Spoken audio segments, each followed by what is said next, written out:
Okay, I welcome you all with love. And today we're going to talk about VayYigash and Parsha VayYigash. Actually, we're going to start with a prayer, merging the heavens and the earth. And this is very much what this multi-leveled Parsha is about. Shemiku Kudusha Brihu Ushinate Bi'ilu Imulaya Shemuki Bavke.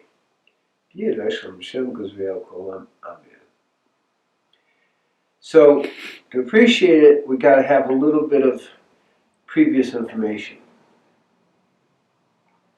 Yosef's brothers had gotten very jealous of him, and instead of really killing him, Yehuda, the fourth oldest,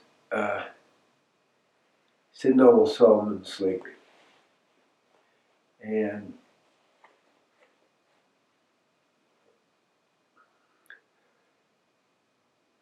that takes him down into Egypt, where after 12 years in jail and difficulties and resisting the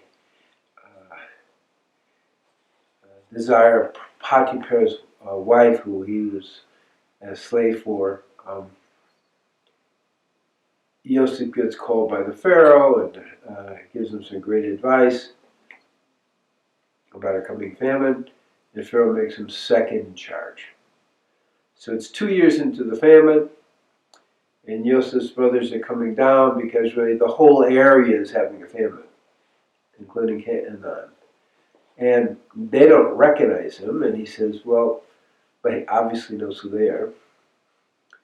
They can't imagine in their mind, because they figured he's probably dead by now, that he's even around. But nevertheless, he says, yeah, here's some grain, but next time you come, you better bring your younger brother. And they're like freaked out about it. So they bring Benjamin.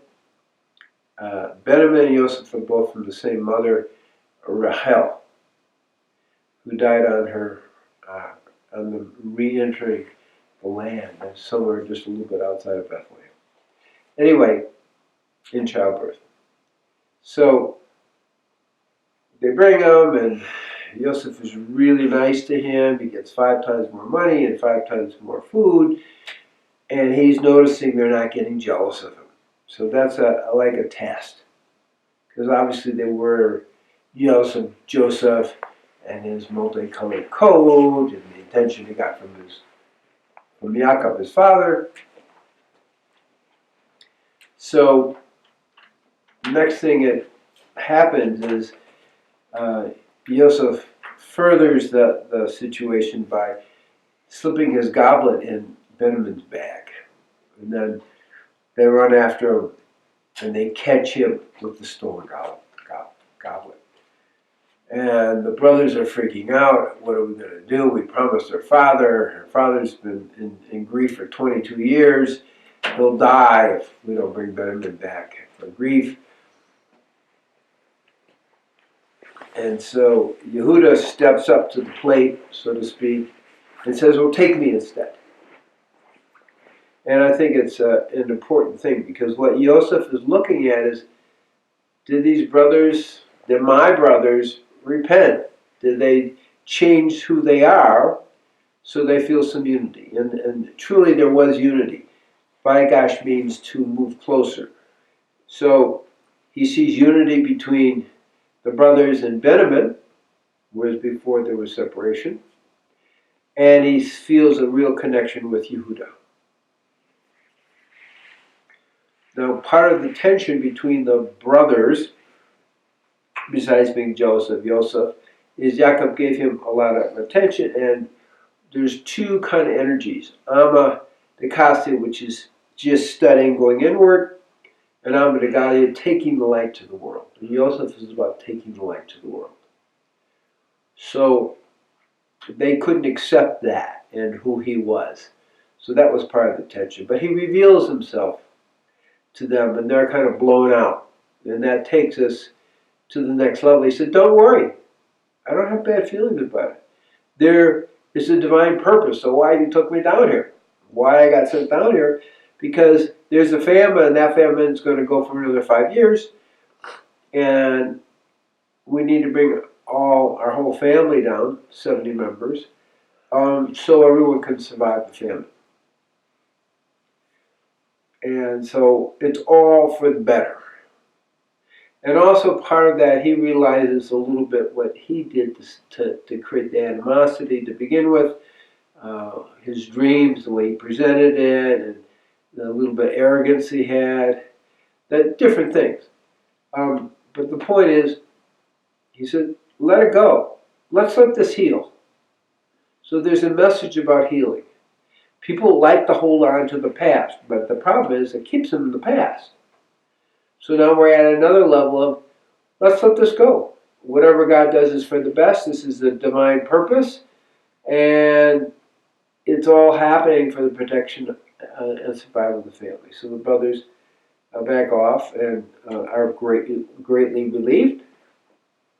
And then they go back to tell Jacob, who for 22 years, through his sadness, has lost his power of prophecy. Because one of the other messages is if you aren't in spiritual joy and happiness, it's very hard to be in a prophetic state.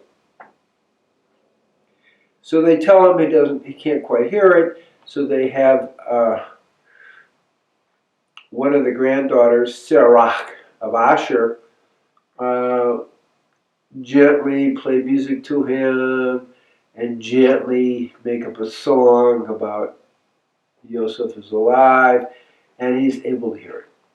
So it brings in the power of music in the bigger picture. Yaakov goes down. He sees, and on his way down, he stops at Beersheba, and God speaks to him. It says, it's okay, you're going to go down, and yes, it may be difficult, but you're going to go down, and also Yosef will close your eyes, which means when you die, he'll be the one to help you pass over to the other side. Okay? Spiritual pleasure, spiritual intensity is the symbol of Goshen. So they're brought there, they're kept separate, and they really begin to flourish. And then Jacob meets the Pharaoh. Now Jacob is more master of the spiritual world, and Pharaoh is more on the physical, but the Pharaohs are also pretty spiritual. We have to understand that. So they meet, and there's a generally good feeling. And so the Pharaoh doesn't ask him how old you are. It's very subtle. He asks, how have your days been? Now, what that means is, what is the quality of your spiritual life? And Jacob says, and he's 130 by this time, he says, well, they've been bitter and difficult. And he doesn't obviously get that everything God gives is a test. And so he loses that, in terms of the karmas, he loses years off his life, because he then lived 17 years more, died at 147, and it's said that he's at peace during this time. He's finally reached a certain amount of peace, but was he really liberated? I can't really tell you that, because he saw all this as a difficulty rather than as a blessing for him to evolve spiritually. So there's these subtleties there that are very important, because the overriding double messages, triple messages is whatever God does is for the best. We all have difficulties in our life, and if we see them as a spiritual test, we are elevated with it. And so that's not exactly what happened with Jacob. It's definitely what happened with Yosef. He was elevated by all his spiritual tests. So we have a little bit of contrast, but in the end, Jacob still reaches a higher state of joy and peace. But it's more because of the external rather than the internal. So that's kind of a key. Now there's one other really important subtlety here. When Yehuda who, VayYigash, comes closer to Yosef, we really had the foretelling of Messiah ben Yosef, Messiah ben Yehuda.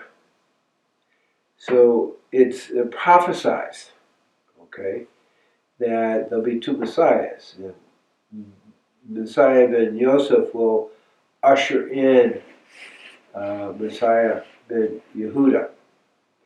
And some people prophesize that Messiah ben Yosef will die in this messianic battle.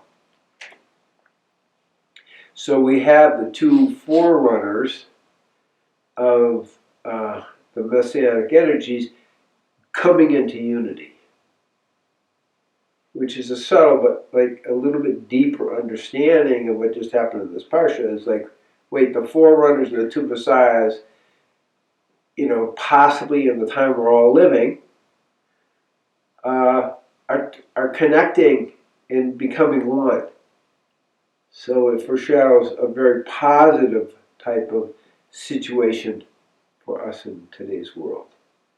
So, may everyone be blessed that we, like Yosef, are able to have that spiritual intention, able to see all the difficulties that appear to be difficulties. Really, whatever God does is for the best, and they're there to elevate us. And may in our lifetime, Messiah ben Yosef and Messiah ben Yehuda emerge to bring the Messianic time to us. Shalom, shalom, shalom.